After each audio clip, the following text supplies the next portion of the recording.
Hello दोस्तों, मैं Mannu sir आप सभी का आपके अपने YouTube channel Mannu online classes में स्वागत करता हूं। तो आज हम लोग क्लास 10th के साइंस के क्वेश्चन बैंक हम लोग 2024 के प्रथम पाली देखेंगे। ठीक है, तो आशा करते हैं आप सभी लोग बढ़िया होंगे, घर पे कुशल मंगल होंगे और अच्छे से पढ़ाई लिखाई भी कर रहे होंगे। ठीक है, तो आइए हम लोग अपनी क्लास की शुरुआत करते हैं और मस्त तरीके से क्या करते हैं, एकदम ऐसे समझते हैं हम लोग। ठीक है, चलिए हम लोग अपने क्लास की शुरुआत करते हैं। ठीक ना, देखिए तो आपका पहला प्रश्न क्या है, ध्यान दीजिएगा सभी लोग। प्रश्न आपका है फोकस दूरी। ध्यान दीजिएगा क्या आपका प्रश्न है, फोकस दूरी 20 सेंटीमीटर। फोकस दूरी 20 सेंटीमीटर के अवतल दर्पण की त्रिज्या वक्रता त्रिज्या होगी। ध्यान दीजिएगा कौन सा दर्पण कहा गया, तो आपका यहाँ दर्पण जो कहा गया वह अवतल दर्पण है। हाँ जी, कौन सा दर्पण है, तो दर्पण आपका अवतल दर्पण है। ध्यान दीजिएगा हर एक बात को, अवतल दर्पण है ना। और अवतल दर्पण में सभी दूरियां क्या होती है, तो अवतल दर्पण में सभी दूरियां ऋणात्मक होती है। हाँ जी, अवतल दर्पण की सभी दूरियां कैसी होती है, तो अवतल दर्पण की सभी दूरियां ऋणात्मक होती है ना, सभी दूरियां ऋणात्मक होती है। तो आपका क्या कहा गया, फोकस दूरी 20 सेंटीमीटर। ध्यान दीजिएगा ये आपका अवतल दर्पण है, ध्यान देखिए एकदम अच्छे से, ये आपका अवतल दर्पण है और यहाँ से यहाँ आपका क्या होता है, तो ये आपका वक्रता त्रिज्या होता है जिसको हम लोग सी कहते हैं। हाँ जी, केंद्र मान लीजिए इसको, और यहाँ से यहाँ की दूरी जो होती है ये आपकी वक्रता त्रिज्या होती है। और यहीं पे बीच में कहीं पे फोकस होता है और यहाँ से यहाँ पे कहीं पे छोटी एफ होती है जिसे हम लोग फोकस दूरी कहते हैं ना। तो देखिए फोकस दूरी आपका दिया हुआ 20 सेंटीमीटर, ये दूरी दिया आपका 20 सेंटीमीटर। तो ये पूरा दूरी पूछ रहा है, यहाँ से यहाँ पूछ रहा है, तो यहाँ से यहाँ आपका जब आधा इसका है 20 सेंटीमीटर, तो ये पूरा कितना हो जाएगा, तो 20 का दुगुना कर दीजिए यानी 40 सेंटीमीटर। आपको पता होना चाहिए कि फोकस दूरी के फोकस दूरी जो होती है उसकी दोगुनी होती है कौन, तो वक्रता त्रिज्या ने। फोकस दूरी दोगुनी होती है किसकी, तो वक्रता त्रिज्या की। ध्यान दीजिएगा वक्रता त्रिज्या की दोगुनी होती है फोकस दूरी, अर्थात फोकस दूरी यदि 20 सेंटीमीटर तो वक्रता त्रिज्या कितनी हो जाएगी, तो ये 40 सेंटीमीटर हो जाएगी। हाँ जी, कितनी हो जाएगी, तो 40 सेंटीमीटर हो जाएगी। ठीक है, चलिए अगले प्रश्न की ओर चले। तो आपका इसका सही जवाब क्या हो जाएगा, यदि किसी अवतल दर्पण की फोकस दूरी 20 सेंटीमीटर है तो उसकी वक्रता त्रिज्या कितनी हो जाएगी, 40 सेंटीमीटर। आप सभी लोग इसे अच्छे तरीके से समझ गए होंगे। ठीक है, अगला प्रश्न में चलिए। हाँ जी देखिए आपका प्रश्न क्या है, कांच की एक समांतर पट्टिका पर श्वेत किरण, अच्छा श्वेत किरण तिरछी आपतित होती है। कोई बात नहीं, समांतर पट्टिका है इसमें श्वेत किरण तिरछी आ रही है, ठीक है, आपतित हो रही है। निम्नलिखित में प्रथम अपवर्तन के साथ घटित होगा, तो प्रथम अपवर्तन के साथ ये किसी और मुड़ जाएंगी, ये किसी और क्या होंगी, तो मुड़ेंगी। और मुड़ना को हम लोग विचलन कहते हैं। हाँ जी, क्या कहते हैं, तो विचलन कहते हैं। इसका सही जवाब क्या हो जाएगा, ऑप्शन ए अर्थात विचलन। ठीक ना, चलिए अगले प्रश्न की ओर चले। देखिए प्रकाश जो जैसे ही पड़ेगी किसी पट्टिका पे तो वहां से वो मुड़ेगी, और मुड़ने को ही हम लोग क्या कहते हैं, तो विचलन कहते हैं। बढ़िया है, रास्ता से मार्ग से भटक जाना। ठीक है, नेक्स्ट प्रश्न, घरेलू विद्युत परिपथ में उदासीन तार किस रंग का होता है, सभी को पता होनी चाहिए। उदासीन तार जो होता है वो काला रंग का होता है। ये भू तार किस प्रकार का होता है, तो ये भू तार होता है, ये हरा होता है। ये लाल वाला कौन होता है, तो लाल वाला आपका विद्युन्मय तार होता है। हाँ जी, विद्युन्मय विद्युन्मय तार होता है। ठीक है, जिसमें करंट होते हैं वो लाल वाली होती है, हरा वाली आपकी भूतार होती है, ठीक ना, भूतार होती है। और आपके काला वाली जो होती है वो उदासीन तार होती है। तो घरेलू विद्युत परिपथ में काला तार कैसी होती है, तो उदासीन होती है। चलिए अगले प्रश्न में चले। हाँ जी, आ जाइए। किसी युक्ति में विभक्त वलय दिक् परिवर्तक का कार्य करते हैं। आप सभी को पता है किसी भी युक्ति में विभक्त वलय दिक् परिवर्तक का कार्य क्या करती है, तो वो किस युक्ति में, तो किस युक्ति में, तो विद्युत मोटर में। विद्युत मोटर में ही जो है विभक्त वलय जो किस रूप में काम करते हैं, तो दिक् परिवर्तक के रूप में कार्य करते हैं। विद्युत मोटर वो होता है जो आपके विद्युत ऊर्जा को किसमें बदलता है, तो ये विद्युत ऊर्जा को, हाँ जी, विद्युत ऊर्जा को किसमें बदल देता है, तो ये यांत्रिक ऊर्जा में बदलता है। विद्युत ऊर्जा को यांत्रिक ऊर्जा में। ठीक है, हाँ जी, तो किस युक्ति में विभक्त वलय जो होता है दिक् परिवर्तक का कार्य करता है, तो वो आपका विद्युत मोटर होता है। बढ़िया है, अगले प्रश्न की ओर चलते हैं।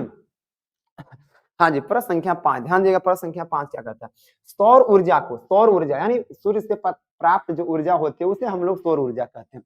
सौर ऊर्जा को सीधे विद्युत ऊर्जा में बदलने वाली युक्ति को क्या कहते हैं, तो सौर ऊर्जा को सीधे विद्युत ऊर्जा में सौर सेल बदलता है ना, जिसको हम लोग सोलर प्लेट भी कहते हैं। क्या कहते हैं, तो सोलर प्लेट भी कहते हैं, सोलर प्लेट। और सोलर प्लेट में किस उपधातु का उपयोग होता है, तो ये सिलिकॉन का उपयोग होता है। किस उपधातु का, तो सिलिकॉन का उपयोग होता है सोलर सेल में ना। आपका नेक्स्ट क्वेश्चन क्या है, तो नेक्स्ट क्वेश्चन देखिएगा। ठीक है, क्वेश्चन नंबर 6, एक विद्युत बल्ब के तंतु का प्रतिरोध 1200 ओम है। कितना ओम है? 1200 ओम है। ठीक है, यह विद्युत बल्ब 220 वोल्ट के विद्युत स्रोत से कितने विद्युत धारा लेगा? तो कहा गया ये विद्युत बल्ब है ना, जिसके तंतु, विद्युत बल्ब का तंतु किसका बना होता है? आप सभी को पता है विद्युत बल्ब का तंतु किसका बना होता है? तो ये टंगस्टन का बना होता है। किसका बना होता है? तो टंगस्टन का बना होता है विद्युत बल्ब का तंतु ना। चलिए, तो विद्युत बल्ब के तंतु का प्रतिरोध कितना हो गया? 1200 ओम हो गया। ओम किसका मात्रक होता है? आप सभी को पता है ओम जो होता है वो प्रतिरोध का ऐसा मात्रक है। ठीक है, और यह कितना वोल्ट ले रहा है? तो 220 वोल्ट के विद्युत स्रोत से जोड़ा गया। ठीक है, तो कितना विद्युत धारा ये लेगा? तो विद्युत धारा आप इससे ना इसमें डिवाइड कर दीजिएगा तो इसका आएगा 0.18 एम्पियर। एम्पियर किसका मात्रक है? तो ये आपके विद्युत धारा का ऐसा मात्रक। किसका मात्रक है? तो विद्युत धारा का ऐसा मात्रक क्या होता है? तो एम्पियर होता है। हाँ जी, चलिए, तो इसके सही जवाब क्या हो जाएगा? 0.18 एम्पियर। आप डिवाइड देके देख लीजिएगा, इससे ना इसमें डिवाइड दीजिएगा, आपका आंसर लगभग लगभग आ जाएगा। ठीक है, नेक्स्ट क्वेश्चन, एक सेल का विद्युत वाहक बल 1.5 वोल्ट है। ठीक है, एक सेल का विद्युत वाहक बल कितना हो गया? तो विद्युत वाहक बल आपका 1.5 वोल्ट है। एक कूलाम आवेश गुजारने पर कार्य होगा। तो आप सभी जानते हैं इसके एक कूलाम आवेश यदि हम गुजारना चाहें तो इसको आपको क्या करना पड़ेगा? तो आप सीधा जानते हैं आवेश किसका ऐसा मात्रक, पहले आवेश के बारे में समझते हैं हम लोग। तो आवेश किसका ऐसा मात्रक होता है? सॉरी, आवेश का ऐसा मात्रक क्या होता है? तो कूलाम होता है, कूलाम।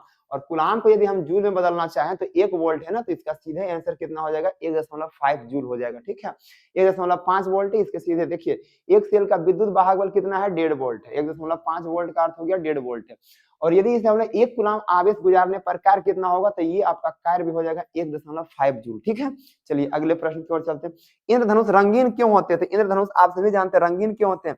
तो जल कण द्वारा श्वेत प्रकाश के वर्ण विक्षेपण के कारण। दूसरा देखते हैं, जल कण द्वारा अवशोषण के कारण, वायु द्वारा श्वेत प्रकाश के वर्ण विक्षेपन। जी नहीं, इनमें नहीं जी, सही जवाब इसके क्या हो जाएंगे? तो ये जल कण द्वारा श्वेत प्रकाश के वर्ण विक्षेपन, वर्ण विक्षेपन के कारण ही क्या बनता है? तो वर्ण विक्षेपन। देखिए इंद्रधनुष बनता कैसे है?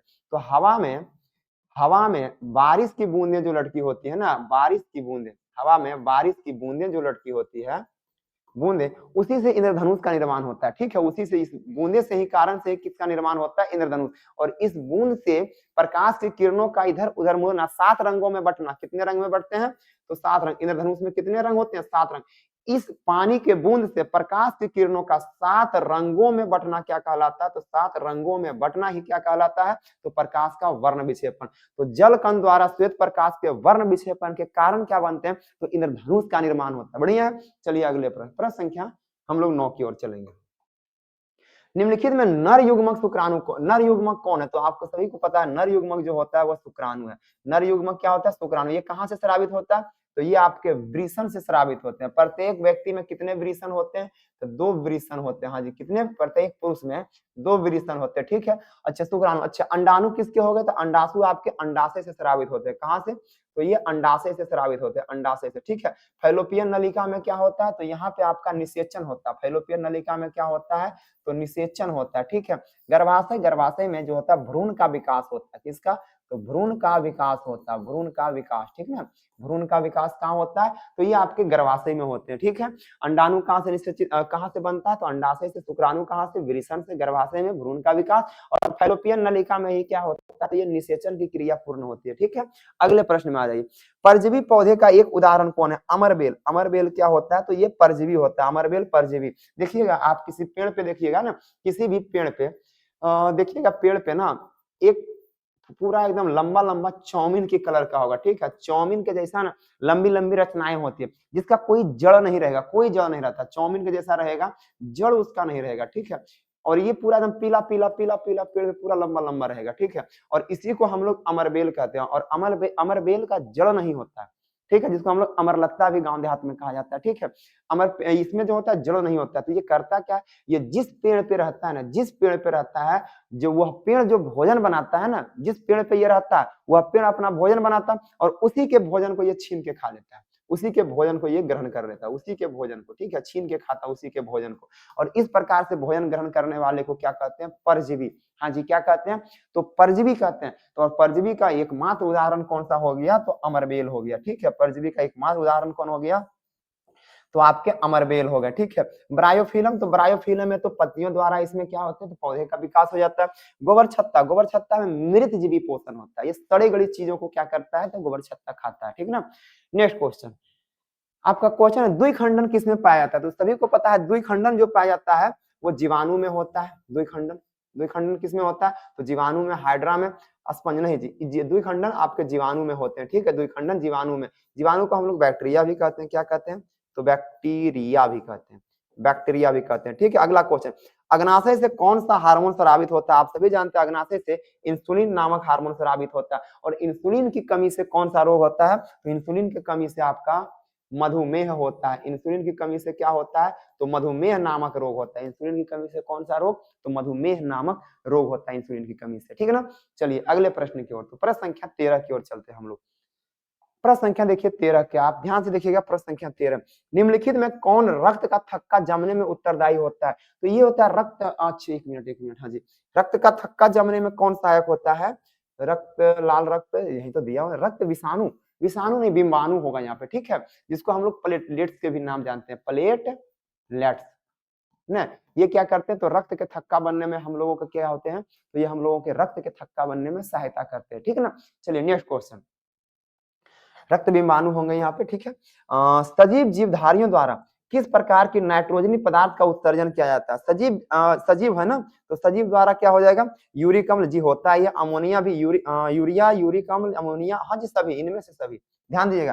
तो सजीव जो जीवधारी होते हैं ना, वो यूरिया भी उत्सर्जित करते हैं, यूरिया भी बाहर निकालते हैं, अमोनिया NH3 भी बाहर निकालते हैं, यूरिक अम्ल, तीनों बाहर निकालते हैं, ठीक है। और तीनों में नाइट्रोजन होता है, ये तीनों में क्या होता है? नाइट्रोजन, अर्थात इनमें से सभी इसके सही जवाब हो जाएंगे, ठीक है। हाँ जी, अच्छा, यूरिया का सूत्र क्या होता है? तो यूरिया का सूत्र आप सभी को पता है, NH2CO NH2 होता है। उसके बाद आपका अमोनिया का सूत्र क्या होता है? NH3 होता है। यूरिक अम्ल का सूत्र आपको जानने की कोई आवश्यकता नहीं है, ठीक है। चलिए अगले प्रश्न की ओर चले हम लोग, आ जाइए। नेक्स्ट क्वेश्चन, किशोरावस्था में होने वाले शारीरिक परिवर्तन को क्या कहते हैं? तो इसको हम लोग कहते हैं होने वाले परिवर्तन का कारण क्या? ध्यान से सुनिएगा, किशोरावस्था में होने वाले शारीरिक परिवर्तन का क्या कारण? तो इसके कई कारण। तो पहला तो कारण जो होता है किशोरावस्था में, वो हार्मोन के कारण परिवर्तन होता है। हाँ जी, किसके कारण होता है? तो वो हार्मोन से होता है, ठीक है। तो चलिए हम लोग देखते हैं। तो किशोरावस्था में होने वाले शारीरिक परिवर्तन जो होता है, वो लड़कों में टेस्टोस्टेरोन के कारण होता है, और लड़कियां अर्थात स्त्रियों में एस्ट्रोजन के कारण होता है। तो इसके सही जवाब ये दोनों हो जाएंगे, ए और सी दोनों। तो चलिए इसके सही जवाब हम टिक लगा दें।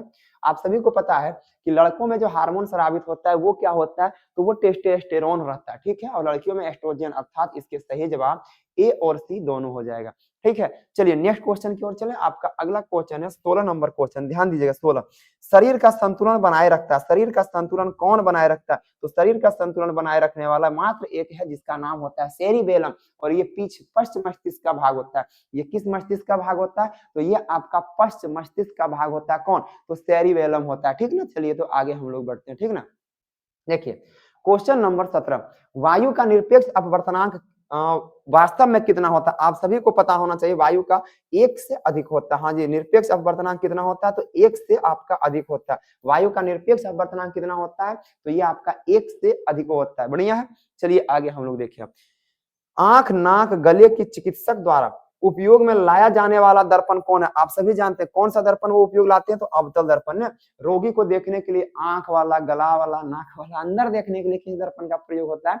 प्रकाश के एकदम प्रकाश को एकत्रित करके फोकसित करके मारने का कौन काम करता है? तो वो आपका अवतल दर्पण होता है। हाँ जी, कौन सा? तो अवतल दर्पण होता है। चलिए आगे देखें हम लोग। हाँ जी, नेक्स्ट क्वेश्चन, वेल्डिंग में किस गैस का उपयोग होता है? सभी लोग जानते हैं वेल्डिंग में किस गैस का उपयोग होता है। तो वेल्डिंग में जो गैस का उपयोग होता है वो कौन है? एथाइन। एथाइन का एक नाम और होता है एसिटिलीन। हाँ जी, क्या होता है? तो एसिटिलीन। एसिटिलीन, एसिटिलीन का फॉर्मूला क्या होता है? तो C2 और H2 इसका फॉर्मूला होता है। हाँ जी, एसिटिलीन का फॉर्मूला क्या होता है? C2H2 होता है, इसी का नाम एथाइन भी है, ठीक है। अच्छा, एथाइन संतृप्त होता है कि असंतृप्त होता है? आप सभी को बताए हैं एल्केन। एल्केन क्या होता है? तो ये संतृप्त होता है, ये संतृप्त होता है। एल्केन कैसा होता है? तो ये आपके संतृप्त होते हैं, संतृप्त। दूसरा एल्काइन, सॉरी पहले एल्कीन लिख दें, ठीक है, एल्केन, उसके बाद एल्कीन होता है, एल्कीन और क्या होता है? तो एल्काइन। ये दोनों के दोनों क्या होते हैं? तो ये दोनों के दोनों असंतृप्त होते हैं, असंतृप्त होते हैं, ठीक ना। चलिए, तो एल्केन आपका संतृप्त होता है, बाकी दोनों एल्केन और एल्काइन, एल्कीन और एल्काइन क्या होते हैं? तो आपके असंतृप्त होते हैं। बढ़िया है। हाँ जी, तो वेल्डिंग में, यानी वेल्डिंग का अर्थ हो गया गैस वेल्डिंग, ध्यान दीजिएगा, गैस लगा देगा, आगे कंफ्यूज नहीं होइएगा। गैस वेल्डिंग में एथाइन का उपयोग होता है और इसका एक नाम और होता है एसिटिलीन होता है और इसका फॉर्मूला होता है C2H2। यदि संरचना देखेंगे तो ऐसे इसका संरचना होता है। बीच में 3 को कह दिए बॉन्ड, आप सभी कहिएगा। तो कार्बन 4 बॉन्ड बनाता है, एक हाइड्रोजन हम इसके पास दे दिए, एक हाइड्रोजन इसके पास और एक कार्बन, दोनों के बीच में कैसा बॉन्ड दे दिए 3। तो 3 इसके लिए और एक इधर से 4, तो कार्बन का 4 बॉन्ड पूर गया, इसके लिए भी इधर से 3 और इधर से एक 4 पूर गया। ठीक है, नेक्स्ट आपका फॉर्मूला क्वेश्चन नंबर 20 देखिएगा। क्वेश्चन नंबर 20 क्या कहता है, एल्कीन। एल्कीन का सामान्य सूत्र क्या है, एल्कीन है। ठीक है, देखिएगा सभी का फॉर्मूला बताते हैं। एल्केन, एल्केन का होता है CnH2n+2। एल्कीन, एल्कीन का होता है सिर्फ CnH2n और एक होता है एल्काइन। एल्काइन का होता है CnH2n और -2 होता है। ठीक है, तो देखिए इसमें +2 होता है और लास्ट वाले में -2, इसमें कुछ नहीं, ना +2 ना -2। ठीक है, तो एल्कीन का सामान्य सूत्र क्या हो जाएगा, तो ये आपके ऑप्शन सी यानी CnH2n हो जाएंगे। ठीक है, चलिए क्वेश्चन नंबर 21 की ओर हम लोग चलते हैं। ठीक ना, निम्न में कौन सा स्वच्छ ऊर्जा के अंतर्गत कौन आते हैं, तो क्या कोयला नहीं जी, इसमें ये निकलते हैं कार्बन डाइऑक्साइड गैस टाइप के निकलते हैं। लकड़ी, इसके भी जलने से गैस निकलते हैं कार्बन डाइऑक्साइड, प्राकृतिक गैस जी। स्वच्छ ऊर्जा यानी साफ सुथरा ऊर्जा कौन होता है, तो ये आपके प्राकृतिक गैस एकदम स्वच्छ ऊर्जा के अंतर्गत आते हैं। ठीक है, एकदम फ्रेश वाली है। नेक्स्ट क्वेश्चन आपका क्वेश्चन है क्वेश्चन नंबर 22, हमारे शरीर का पीएच परास, हाँ जी पीएच परास जो होता है यह कितना होता है, 7.0 से 7.8। कभी कभी आपको लिख दिए कहीं मिलेगा 7.0 से 7.5 या 4 भी करता है, कंफ्यूज मत होइएगा। ठीक है, ऐसे आपका सही जवाब 7.0 से 7.8। हाँ जी, शरीर का पीएच परास देखिए 7.0 से आपका बढ़ जाता है 7.5, 7.4 भी लिख देता है, 7.8 तक रहता है। तो ये आपके क्वेश्चन बैंक के क्वेश्चन है, तो हमें छेड़छाड़ नहीं करनी है। इसका सही जवाब क्या हो जाएगा, ऑप्शन डी हो जाएगा। ठीक ना, नेक्स्ट क्वेश्चन, ग्लूकोज का रासायनिक सूत्र क्या है, तो आप सभी जानते हैं ग्लूकोज का जो रासायनिक सूत्र होता है ये होता है C6H12O6। यदि चीनी का पूछ दे तो C12 होता है, H22 होता है, O11 होता है। ठीक है, और इसी को यदि हम लोग पानी में घोल देना पानी में, तो ये आपका ग्लूकोज और फ्रक्टोज में टूट जाता है, यानी C6H12 और O6 में प्लस एक और टूटता है C6H12O6 में टूट जाता है। एक का नाम ग्लूकोज होता है, तो फॉर्मूला दोनों का सेम होते हैं, और एक का नाम फ्रक्टोज होता है। बढ़िया, एक का नाम ग्लूकोज और दूसरे का नाम क्या हो जाता है, तो फ्रक्टोज हो जाता है, और यही टूटता है। यही इसका नाम क्या है, तो शुगर बोलिए या चीनी बोलिए, यही आपका। ठीक है, चलिए नेक्स्ट क्वेश्चन की ओर चले हम लोग। अब हम लोग नेक्स्ट क्वेश्चन की आते हैं। ठीक है, ध्यान दीजिएगा। सोडियम की परमाणु संख्या जी 11 होती है। 17 किसका है, तो 17 क्लोरीन का। 20 किसका है, तो 20 कैल्शियम का। 14 किसका है, तो ये आपका सिलिकॉन है। और ये 11 किसका है, तो ये आपका सोडियम का होता है। ठीक है, ये सभी परमाणु संख्या आपके सेट हो गए बढ़िया से। तो आपका प्रश्न क्या था, सोडियम, तो सोडियम का 11 हो जाएगा, इसके सही जवाब 11 होते हैं। ठीक है, नेक्स्ट क्वेश्चन की ओर चलते हैं।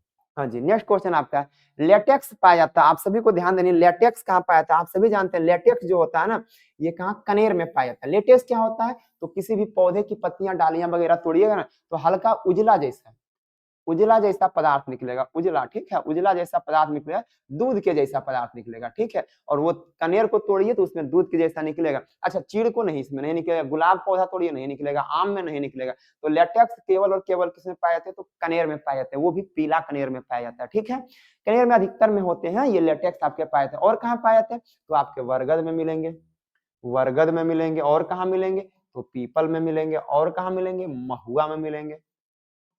ये सभी चीज, ये सभी में मिलते हैं। ठीक है, आंख में मिलेंगे, आपके आंख में, आंख जानते हैं तो आंख में मिलेंगे। ये लेटेक्स इन सभी जगहों पे पाया जाता है। बढ़िया, चलिए अगले क्वेश्चन की ओर चलते हैं। ठीक है, देखिए अगला क्वेश्चन, एंड्रोजेंस स्रावित होता है। आप सभी को बतानी एंड्रोजेंस कहाँ से स्रावित होता है, तो ये एंड्रोजेंस वृषण द्वारा स्रावित होता है। ये कहाँ से, तो ये वृषण से। हाँ जी, एंड्रोजेंस कहाँ से स्रावित है, ये नरलिंग हार्मोन है, ये नरलिंग हार्मोन है।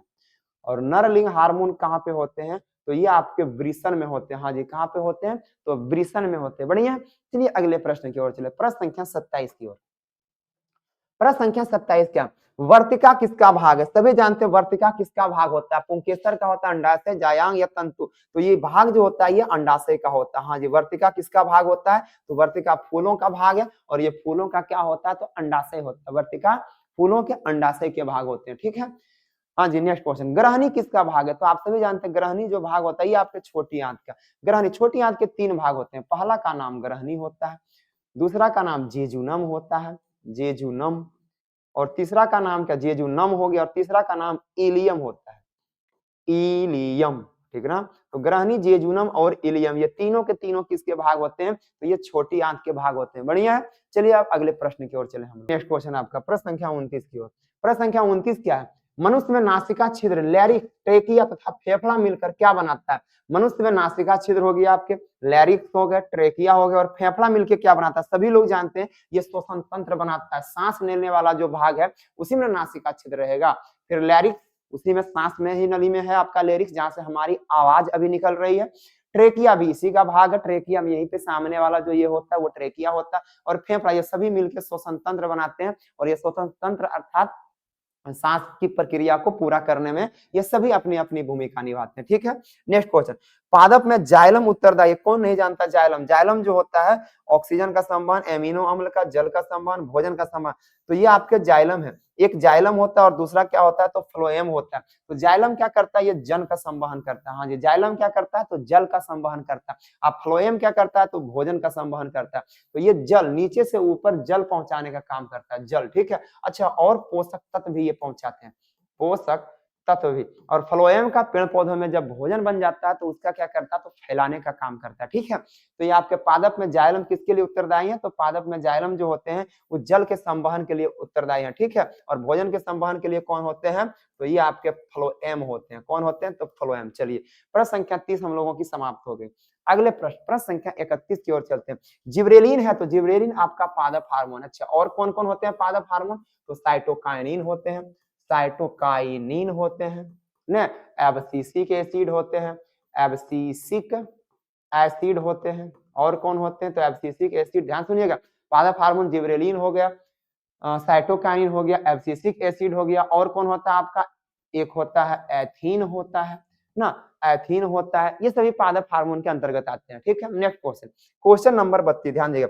पत्तियों को मुरझाना किस पादप हार्मोन के कारण होता है, तो पत्तियों का जो मुरझाना है ये एक ही पादप हार्मोन का है, जिसका नाम है साइटोकाइनिन। इसे यदि किसी भी पेड़ पे आप छिड़क दीजिएगा, ये हार्मोन ऐसा है वो सभी पेड़ के जितने भी पत्तियां हैं सभी को विलगित कर देगा। विलगित का क्या अर्थ होता है, तो विलगित का अर्थ होता है सभी को ये पेड़ पौधे से अलग कर देगा। बढ़िया। चलिए अगले प्रश्न की ओर चले।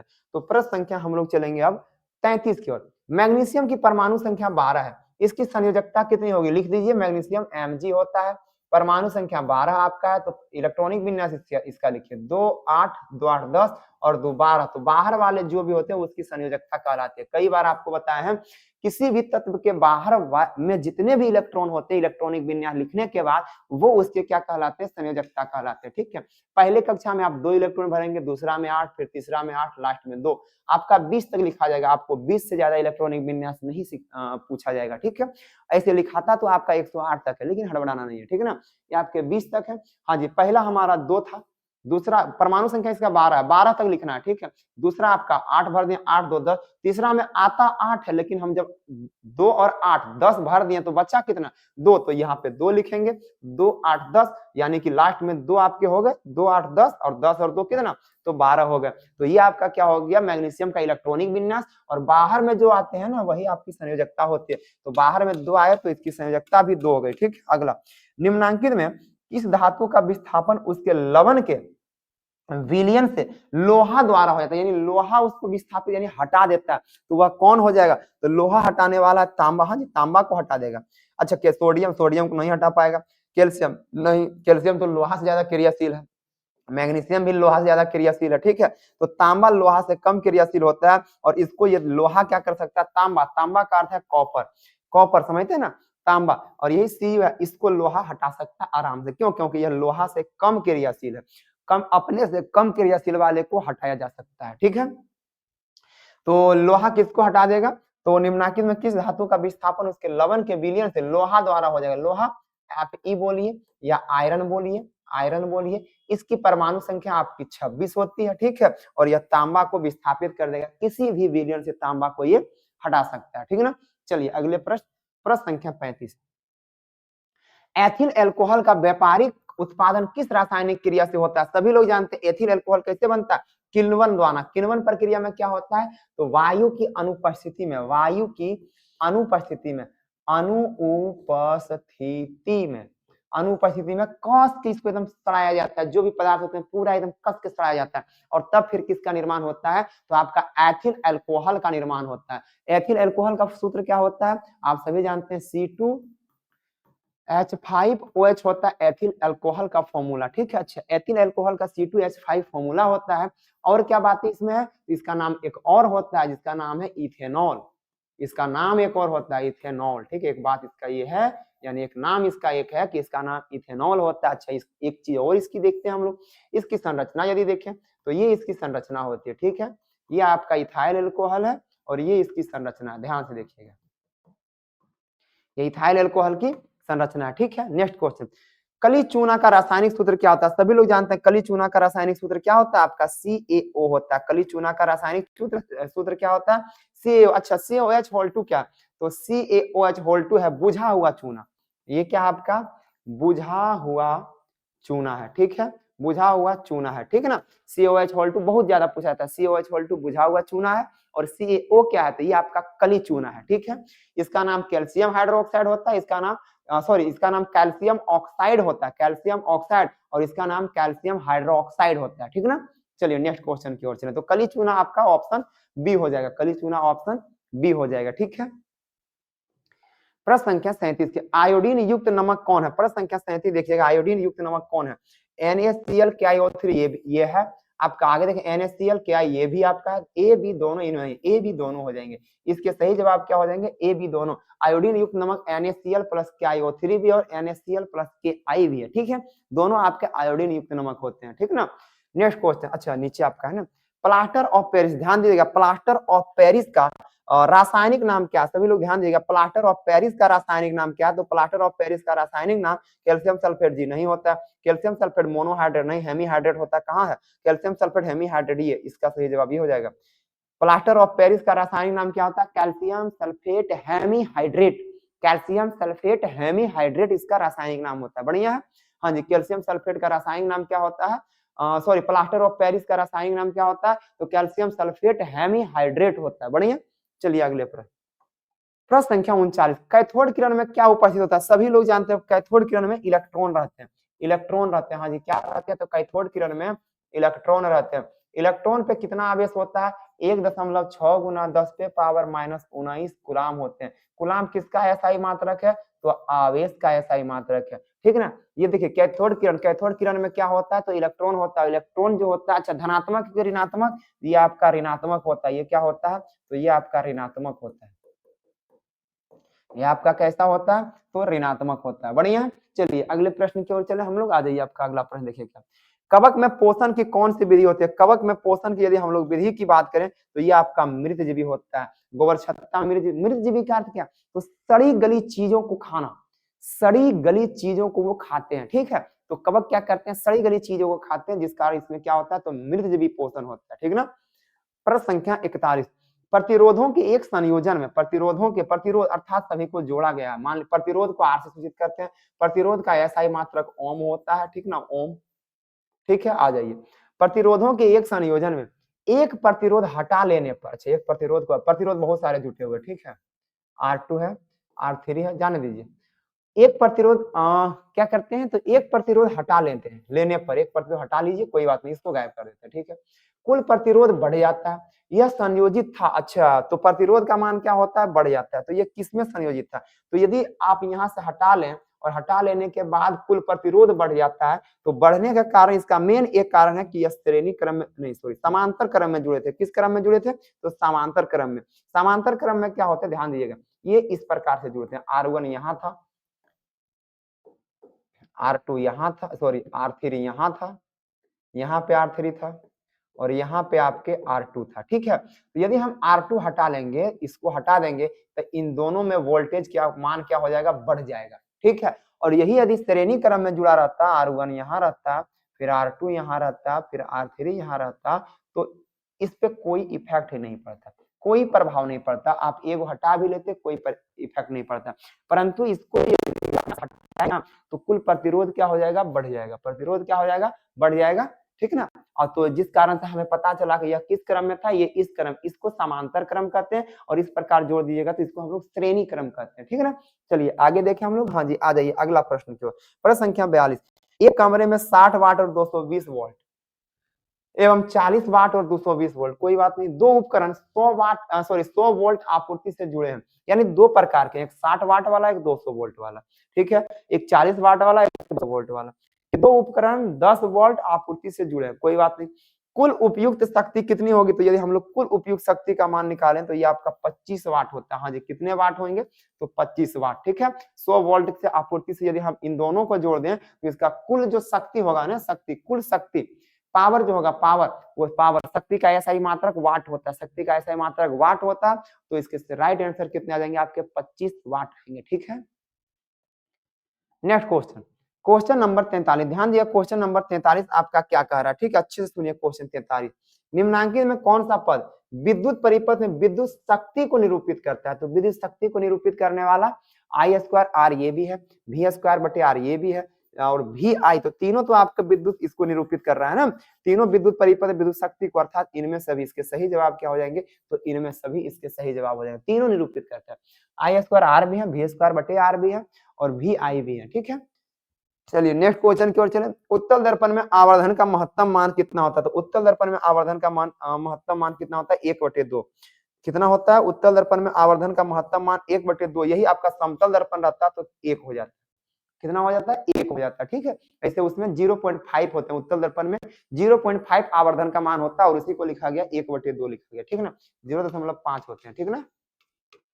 अच्छा, आवर्धन का ऐसा ही मात्रक क्या होता है? तो आवर्धन का कोई मात्रक नहीं होता, ये मात्रक विहीन होता है, मात्रक विहीन होता है, इसका कोई मात्रक नहीं होता, मात्रक विहीन, कोई मात्रक नहीं, आवर्धन का कोई मात्रक नहीं होता, ठीक ना।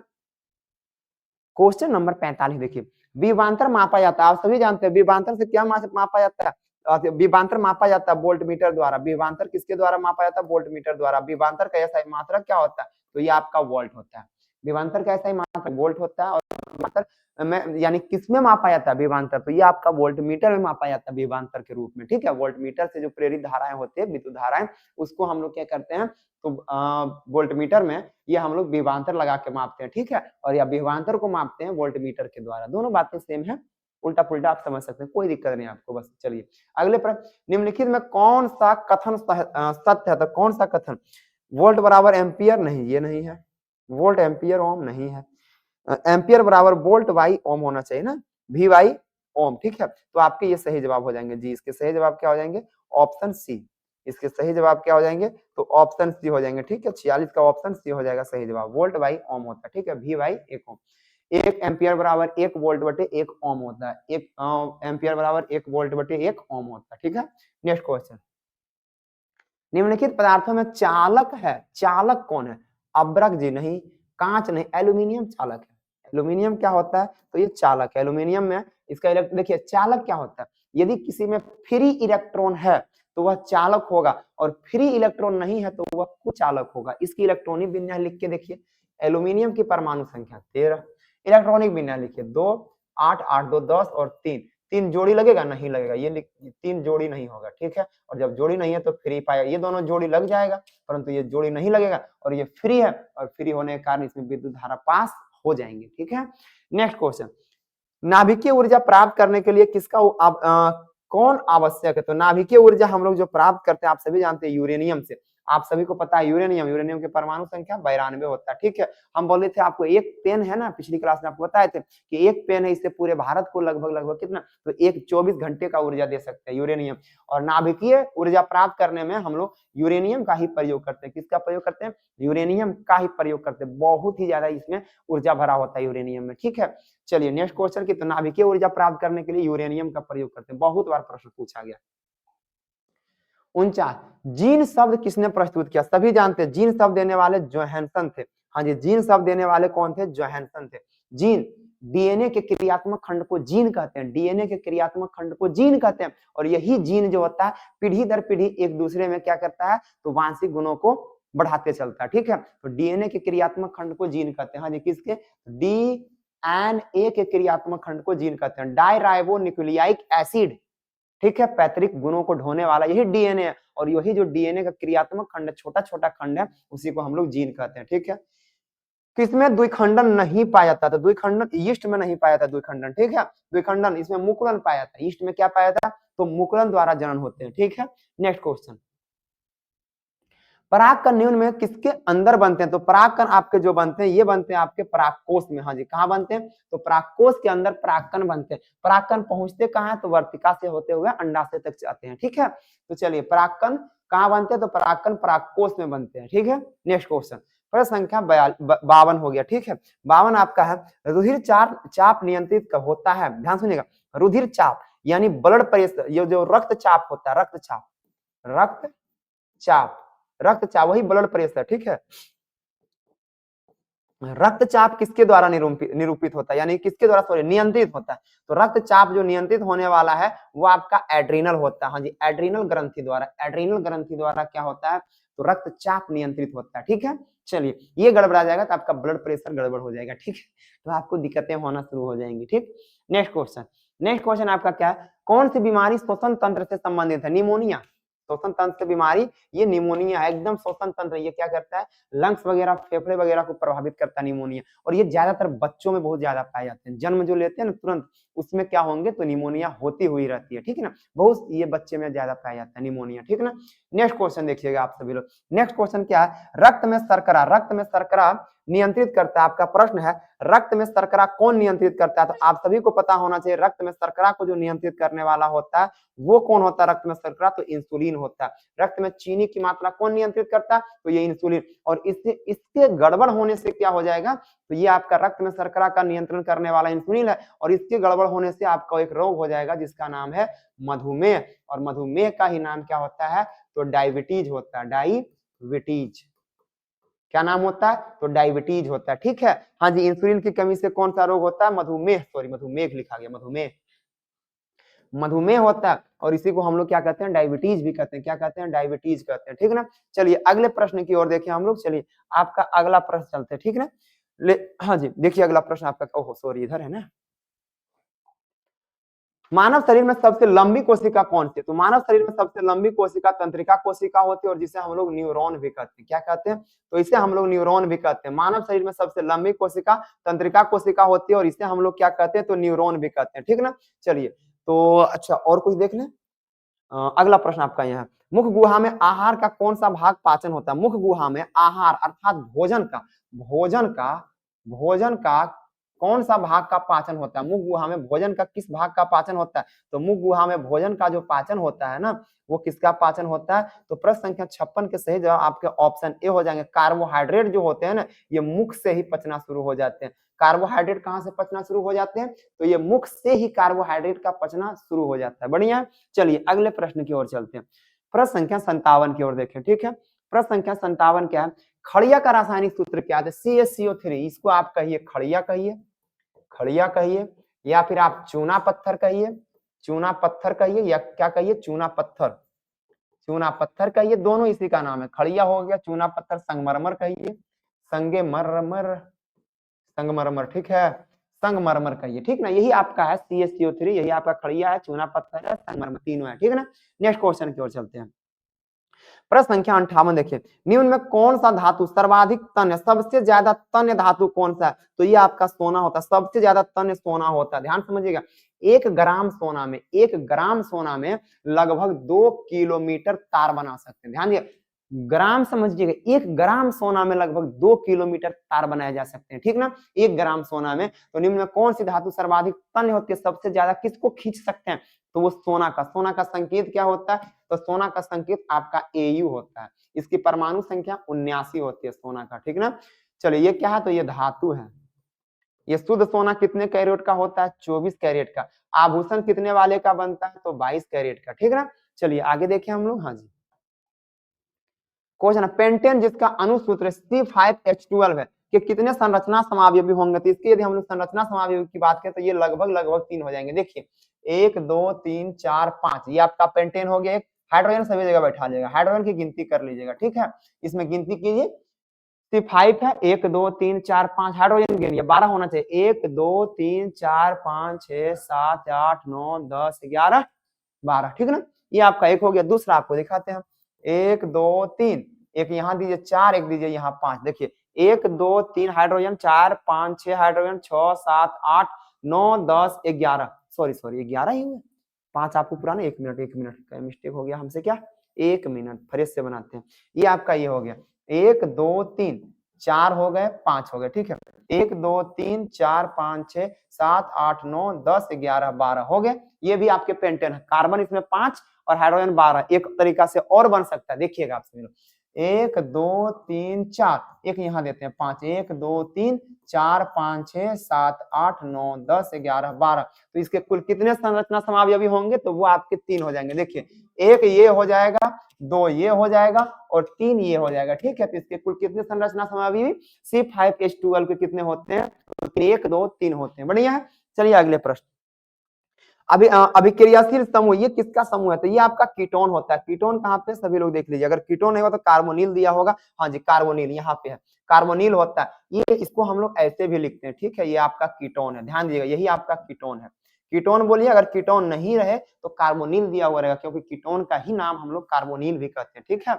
इसी को कार्बोनिल कहते हैं, वरना इसका नाम एक और क्या होता है, तो कीटोन होता है। बढ़िया है। चलिए प्रश्न संख्या 61 की ओर चलते हैं। आपका प्रश्न संख्या 61, ध्यान दीजिएगा। प्रश्न संख्या 61 क्या है, कोई धातु ऑक्सीजन के साथ अभिक्रिया कर उच्च गलनांक वाला यौगिक बनाता है। बहुत अच्छा। यह यौगिक जल में विलय है, वह तत्व निम्न तत्वों में कौन हो सकता है, ये आपका कैल्शियम हो जाएगा। इसके सही जवाब कैल्शियम हो जाएंगे। और इसकी कैल्शियम की परमाणु संख्या कितनी होती है, तो कैल्शियम की परमाणु संख्या 20 होती है। इसके सही जवाब क्या हो जाएंगे, तो कैल्शियम हो जाएंगे। देखिए क्या पूछा था, कोई धातु ऑक्सीजन के साथ अभिक्रिया कर उच्च गलनांक वाला यौगिक बनाता है, तो ऑक्सीजन की अभिक्रिया करने वाला ये कैल्शियम था। वैसे तो धातु आपका दो ही यहाँ पे, सिलिकॉन उप धातु है, कार्बन अधातु है। एक कैल्शियम हो गया और एक लोहा, ही दो आपके धातु बचे हैं, ठीक है। अब बोला है कि यह यौगिक जल में विलय है और वो जल में घुलता है, अब तक निम्नांकित में कौन था, लोहा कभी पानी में घुलेगा, आप सोचिए। इसमें दो धातु हैं, देखिए कार्बन तो अधातु हो गए, सिलिकॉन उप धातु हो गए। बालिका सीता गीता ऐश्वर्या सब ट्यूशन आती है, ये तो आपके उप धातु हो गए, ठीक ना। और कह रहा जल में विलय है, तो लोहा जल में घुलेगा नहीं, तो इसके सही जवाब क्या हो जाएंगे, तो ये कैल्शियम हो जाएंगे। बढ़िया। चलिए नेक्स्ट क्वेश्चन की ओर चलते हैं। मालाचाइट या मालाकाइट भी लिखता है, गड़बड़ाना नहीं है सभी लोग को, ठीक है। मालाचाइट बोले या मालाकाइट बोले, किस धातु का अयस्क है, ये कॉपर का अयस्क होता है। हाँ जी, किसका अयस्क होता है, मालाकाइट। तो मालाकाइट आपके जो अयस्क होते हैं, कॉपर बोलिए या फिर आप तांबा बोलिए, इसको क्या बोलिए, तांबा बोलिए, ठीक है। अच्छा कॉपर बोलिए या तांबा बोलिए, इसी का। अच्छा कॉपर की परमाणु संख्या कितनी होती है, तो ये आपकी 29 होती है, ठीक है। ये आपकी कितनी परमाणु संख्या, तो 29 होती है इसकी परमाणु संख्या, ठीक है। चलिए प्रश्न संख्या 63 की ओर चलते हैं। लोहे पर जिंक प्रतिलेपित करने की क्रिया क्या कहते हैं, गैल्वनीकरण कहते हैं। हाँ जी क्या कहते हैं, गैल्वनीकरण। देखिए गैल्वनीकरण, लोहा पे यदि आप गैल्वनीकरण करते हैं, जिंक का परत चढ़ा देते हैं, तो लोहा का क्षरण रुक जाता है, लोहा जल्दी उसमें जंग लगता नहीं है और बहुत समय तक क्या होते रहता है, तो बच के रह जाता है, ठीक है। सिरका में कौन सा अम्ल, एसिटिक अम्ल पाया जाता है जी, एसिटिक अम्ल। सिरका में कौन सा अम्ल पाया जाता है, तो एसिटिक अम्ल। एसिटिक अम्ल को हम लोग और भी कहते हैं, तो मैथेनोइक अम्ल भी कहते हैं। क्या कहते हैं, मैथेनोइक अम्ल भी कहते हैं। और इसका जो रासायनिक सूत्र होता है, ये होता है CH3। ध्यान दीजिएगा, इसका रासायनिक सूत्र क्या होता है, CH3 और COOH, इसी का नाम एसिटिक अम्ल है, ठीक है। अच्छा चींटी के डंक वगैरह में फॉर्मिक अम्ल पाए जाते हैं, कौन सा पाए जाते हैं, तो ये आपके फॉर्मिक अम्ल पाए जाते हैं। हाँ जी कौन सा, फॉर्मिक अम्ल पाए जाते हैं, जिसका सूत्र होता है HCOOH। इसको हम लोग एक नाम और से जानते हैं, HCOOH को मैथेनोइक अम्ल, मैथेनोइक अम्ल जानते हैं, ठीक है। ये आपके चींटी में पाए जाते हैं, बिच्छू के डंक में, सभी जगह ये फॉर्मिक अम्ल या मैथेनोइक अम्ल। और सिरका में एसिटिक अम्ल पाया जाता है, और इसका ये सूत्र हो गया यहाँ पे, और ये नाम हो गया मैथेनोइक अम्ल। सूत्र क्या होता है, CH3COOH होता है। बढ़िया। चलिए अगले प्रश्न, प्रश्न संख्या 65 की ओर देखते हैं। निकट दृष्टि दोष को निम्नलिखित में किस लेंस से दूर किया जाता है, आप सभी लोग जानते हैं निकट दृष्टि दोष को किससे दूर किया जाता है, अवतल लेंस से। हाँ जी किस लेंस से, अवतल। निकट को अवतल से और दूर को किससे, तो दूर दृष्टि दोष को उत्तल से। निकट को अवतल से और दूर को किससे, तो उत्तल से, ठीक है। नेक्स्ट क्वेश्चन आपका प्रश्न, नेत्र में प्रवेश करने वाली, नेत्र में जो प्रवेश करती है प्रकाश, नेत्र में प्रवेश करने वाली प्रकाश किरणों का अधिकांश अपवर्तन होता है, कहां से किरणें मुड़ना शुरू हो जाती है, जो जो आपका आंख में प्रवेश करते हैं, कहां से मुड़ना शुरू हो जाता है, अधिकांश। तो ये आपके कहां से शुरू हो जाती है, ध्यान दीजिएगा, आपका जो सही जवाब हो जाएगा, हाँ जी क्या क्या दिया हुआ है, अभिनेत्र के अंतर पृष्ठ पर, अच्छा दूसरा क्या, नेत्रो अंतः पृष्ठ पर, और उसके बाद अगला आपका दृष्टि पटल के बाहर, हाँ जी यही हो गया, दृष्टि पटल के बाहरी पृष्ठ पर। इसका सही जवाब क्या हो जाएगा, दृष्टि पटल के बाहरी पृष्ठ पर ही क्या होता है, तो बदलना शुरू हो जाता है, ठीक है ना। नेक्स्ट क्वेश्चन, यानी मुड़ना शुरू हो जाता है। 67 में निम्नलिखित में कौन लेंस की क्षमता का मात्रक है। लेंस की क्षमता का दो मात्रक होता है, एक तो डायोप्टर होता है जिसे हम बड़ी डी लिखते हैं, और एक होता है मीटर इनवर्स, यानी कि 1/मीटर होता है, ठीक है। तो ये दोनों मात्रक होते हैं। लेंस की क्षमता का मात्रक जो होता है ये डायोप्टर भी होता है, और या मीटर इनवर्स पढ़िए या 1/मीटर, यही 1/मीटर, मीटर को ऊपर ले जाएंगे पावर -1 हो जाएगा। बढ़िया। मानव नेत्र में किस प्रकार का लेंस, उत्तल लेंस होता है जी, उत्तल लेंस। सूक्ष्मदर्शी में भी उत्तल लेंस, कैमरा में भी उत्तल लेंस, कैमरा में भी उत्तल लेंस, और सूक्ष्मदर्शी में भी, सूक्ष्मदर्शी में भी कौन सा लेंस, तो उत्तल लेंस रहते हैं, ठीक है। सूक्ष्मदर्शी छोटे चीजों को बड़ा करके दिखाती है, ठीक है, उसमें भी कौन सा रहता है, तो उत्तल लेंस रहता है। मानव नेत्र में भी, कैमरा में, सभी में उत्तल लेंस होते हैं, ठीक है। हजामत के लिए किस दर्पण का उपयोग करते हैं, तो हजामत के लिए यानी दाढ़ी बनाने के लिए, तो हजामत के लिए या दाढ़ी बनाने के लिए ये जो दर्पण होता है वो अवतल दर्पण का, क्यों, क्योंकि ये छोटा को बड़ा करके दिखाता है, छोटा को बड़ा कर देता है, बड़ा कर देता है, ठीक है, छोटा को बड़ा कर देता है, ठीक है। चलिए बहुत अच्छे, छोटा को बड़ा करके दिखाने वाला अवतल दर्पण है, ठीक है। और हजामती वगैरह में इस दर्पण का इसलिए उपयोग करते हैं ताकि कटा थोड़ा मोड़ा भी बाल कहीं छूट न जाए, बड़ा दिखता है ना तो आराम से बड़ा करके दिखाता है तो पता चल जाता है कि यहाँ पे छूट गया, ठीक है। हीरोइन वगैरह मेकअप वगैरह करने में इसी का उपयोग करते हैं, अवतल दर्पण का उपयोग करते हैं, ठीक है। ये बहुत बड़ा करके वस्तुओं को दिखाता है, ठीक ना। नेक्स्ट क्वेश्चन, अच्छा अगला 70 नंबर क्वेश्चन आपका कह रहा है, ध्यान दीजिएगा। किसी वस्तु का अवतल दर्पण द्वारा बना अच्छा किसी वस्तु का अवतल दर्पण से बन, है ना, अवतल दर्पण से, कोई बात नहीं। प्रतिबिंब आभासी, ओ जी आभासी हो गया, सीधा हो रहा, अवतल में हमेशा उल्टा बनता है और वास्तविक बनता है, मात्र एक बार क्या होता है, देखिए ये आपका अवतल दर्पण है, कई बार ये पिछली वीडियो में भी हम बताएं, ठीक है, ध्यान दीजिएगा। ये ध्रुव है, ये आपका वक्रता केंद्र है, ये आपका फोकस है। यदि यहाँ पे फोकस और ध्रुव के बीच एक बार वस्तु को रखेंगे, मात्र यही एक कंडीशन है, या तो ध्रुव और फोकस के, ये पी आपका, ठीक है, ये क्या आपका पी है, ध्रुव और फोकस के बीच वस्तु रखिएगा ना, तभी आपका सीधा बनेगा और आभासी बनता है, ठीक है, वरना कहीं भी रखिए सभी जगह उल्टा बनेंगे और वास्तविक बनेंगे। तो कहा गया है कि आभासी बन रहा सीधा तब वस्तु से बड़ा पाया जाता है। तो वस्तु की स्थिति कहाँ होंगी, सभी लोग जाने, देखिए कहाँ होंगे, दर्पण के ध्रुव और मुख्य फोकस के बीच, ध्रुव पी हो गया और फोकस, इसके बीच कहीं भी रखिएगा प्रतिबिंब सीधा बनेगा और वो काल्पनिक, सीधा हमेशा काल्पनिक होता है और उल्टा हमेशा वास्तविक होता है, ठीक है ना। नेक्स्ट क्वेश्चन, क्वेश्चन आपके प्रकाश की किरणों को मोड़ने की क्षमता को क्या कहते हैं। कौन नहीं जानता प्रकाश की किरणों की मोड़ने की क्षमता लेंस की क्षमता कहलाती है। और लेंस की क्षमता का ऐसा मात्रक अभी बताएं आपको, डायोप्टर होते हैं, क्या होते हैं, डायोप्टर, डायोप्टर, ठीक है। चलिए आगे देखें हम लोग, डायोप्टर बड़ी वाली डी या 1/मीटर या फिर आपके मीटर इनवर्स होती है। अगले प्रश्न, अवतल लेंस द्वारा प्राप्त प्रतिबिंब कैसा होता था। अवतल लेंस से जो हम लोग प्रतिबिंब प्राप्त करते हैं, छोटा भी होता है, सीधा भी होता है, आभासी, इनमें से सभी, इनमें से सभी होता है। अवतल लेंस से प्राप्त प्रतिबिंब कैसा होता है, इनमें से सभी, यानी कि छोटा भी होता है, आभासी भी होता है और सीधा भी होता है। आभासी सीधा होगा, छोटा होता है, ये अवतल लेंस है। लेकिन अवतल दर्पण में ऐसा नहीं होता है, अवतल दर्पण में एक ही बार ऐसा होता है, बाकी वो हमेशा वास्तविक बनाते हैं और वास्तविक हमेशा उल्टा होते हैं, ठीक है। नेक्स्ट क्वेश्चन, 73 नंबर क्वेश्चन है, ध्यान दिया। 73 नंबर क्वेश्चन कह क्या रहा है, क्वेश्चन कह रहा है जेडन और CuSO4, फिर ये आपका Cu यहाँ से हट गया और जेडन यह लग गया, विस्थापन है जी, विस्थापन, जेडन से कि रासायनिक विस्थापन, देखिए ना, जेडन जो है ना Cu को भगा के दिया, इसको Cu को भगा दिया उधर और इसके जगह पे जुड़ गया, तो भगा के जुड़ना क्या कहलाता है, विस्थापन। भगा के जुड़ना क्या कहलाता है, एक को भगा देना और उसके स्थान पे जुड़ जाना, ये आपका विस्थापन कहलाता है, ठीक है। चलिए बहुत अच्छे, अगला क्वेश्चन है, ध्यान दीजिएगा। अगला क्वेश्चन आपका क्या, आधुनिक आवर्त सारणी में दाई से बाई, दाई से बाई, दाई और बाई, दाई आपको खैकी वाले को कहते हैं, दाई